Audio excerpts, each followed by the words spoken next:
নমস্কাৰ দৰ্শকসকল, ঐশ্বৰিক কাহিনীলৈ আপোনালোক সকলোকে স্বাগতম জনাইছোঁ। হিন্দু ধৰ্মত 18 পুৰাণ আছে আৰু সকলো পুৰাণতেই ভগৱানৰ বিভিন্ন ধৰণৰ কাহিনী বৰ্ণনা কৰা আছে। ইয়াৰ ভিতৰত ত্ৰিদেৱৰ জন্মৰ কাহিনী আৰু দেৱতাসকলৰ বিভিন্ন ধৰণৰ কাহিনী আমি জানিবলৈ পাওঁ। দৰ্শকসকল, আজি মই আপোনালোকক ভগৱান শিৱৰ জন্মৰ বিষয়ে কিছু কথা ক'ম। শিৱ পুৰাণৰ অনুসৰি ভগৱান শিৱক স্বয়ম্ভু বুলি কোৱা হৈছে। বিষ্ণু পুৰাণৰ অনুসৰি ব্ৰহ্মা ভগৱান বিষ্ণুৰ নাভিৰ পৰা উৎপন্ন হৈছে বুলি কৈছে আৰু ভগৱান শিৱ ভগৱান বিষ্ণুৰ শিৰৰ পৰা উৎপন্ন হৈছে বুলি কোৱা হৈছে আৰু শিৰৰ পৰা উৎপন্ন হোৱা বাবেই ভগৱান শিৱ যোগমুদ্ৰাত থাকে বুলি কোৱা হৈছে। দৰ্শকসকল, ভগৱান শিৱৰ জন্মৰ কাহিনী সকলোৱে জানিব ইচ্ছা কৰে, নহয় জানো? ভাগৱতৰ অনুসৰি যেতিয়া ব্ৰহ্মা আৰু বিষ্ণুৰ মাজত অহংকাৰ হৈছিল আৰু তেওঁলোক দুয়োৱে ভাবিছিল যে মই শ্ৰেষ্ঠ আৰু আনজনে ভাবিছিল মইহে শ্ৰেষ্ঠ, তেনেকুৱাতে তেওঁলোক দুয়োৰে মাজত এটা জ্বলি থকা খুঁটা উৎপন্ন হ'ল আৰু যি খুঁটাটোৰ আদি আৰু অন্ত নাছিল, সেই খুঁটাটোৰ মাজৰ পৰাই ভগৱান শিৱৰ উৎপন্ন হোৱা বুলি কোৱা হৈছে। বিষ্ণু পুৰাণত ভগৱান শিৱৰ শিশুলীলাৰ কথা উল্লেখ আছে যে ব্ৰহ্মাক এক শিশুৰ প্ৰয়োজন আছিল, সেইকাৰণে তেওঁ তপস্যা কৰিলে আৰু হঠাতে ব্ৰহ্মাৰ কোলাত এক শিশুৰ আৱিৰ্ভাৱ ঘটিল।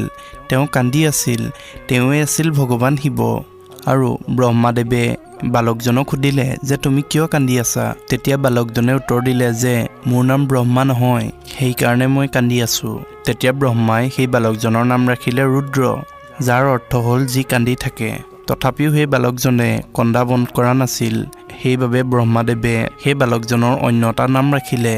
কিন্তু সেই বালকজনৰ আনটো নামো ভাল নালাগিল আৰু তেওঁৰ কন্দা তেতিয়াও বন্ধ হোৱা নাছিল আৰু এইদৰেই সেই বালকৰূপী ভগৱান শিৱৰ কান্দোন বন্ধ কৰিবলৈ ব্ৰহ্মাদেৱে এটা এটাকৈ 8টাকৈ নাম দিলে আৰু সেই নামকেইটা হৈছে ৰুদ্ৰ, সৰ্ব, ভাৱ, উগ্ৰ, ভীম, পশুপতি, ঈশান আৰু মহাদেৱ।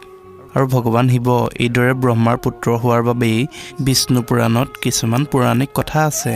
ইয়াৰ অনুসৰি পৃথিৱী, আকাশ, পাতাল আৰু সম্পূৰ্ণ বিশ্বব্ৰহ্মাণ্ড যেতিয়া জলমগ্ন হৈ পৰিছিল, তেতিয়া ব্ৰহ্মা, বিষ্ণু আৰু শিৱৰ অবিহনে আন কোনো প্ৰাণী বাচি থকা নাছিল। তেতিয়া জলৰ প্ৰলয়ত ভগৱান বিষ্ণুক চেষ্টাগৰ ওপৰত শয়ন কৰি থকা বুলি উল্লেখ আছে। তেতিয়া তেওঁৰ নাভিৰ পৰা পদুম ফুলৰ কলিত ব্ৰহ্মা উৎপন্ন হৈছিল।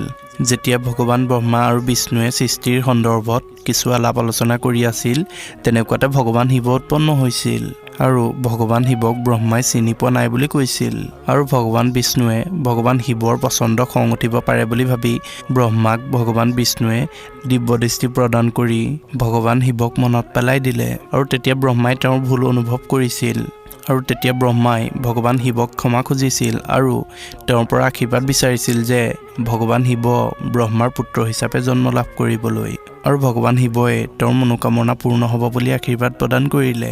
আৰু এইদৰে অলপ আগত অৱগত কৰাৰ দৰেই ভগৱান শিৱ ব্ৰহ্মাৰ পুত্ৰ হিচাপে জন্ম লাভ কৰিছিল। দৰ্শকসকল, ভিডিঅ'টি ভাল পালে যদি লাইক, কমেণ্ট আৰু শ্বেয়াৰ কৰক। এনেকুৱা ধৰণৰ ঐশ্বৰিক কাহিনীসমূহ আমাৰ এই ঐশ্বৰিক কাহিনী চেনেলটোত পাই থাকিবৰ বাবে আমাৰ এই চেনেলটো ছাবস্ক্ৰাইব কৰি লওক আৰু ছাবস্ক্ৰাইবৰ কাষতে থকা বেল আইকনটোত ক্লিক কৰি অল অপশ্যনটোত ক্লিক কৰি দিব। তেতিয়াহে মই দিয়া সকলো ভিডিঅ' আপোনালোকে সকলোতকৈ আগতে লাভ কৰিব। ধন্যবাদ।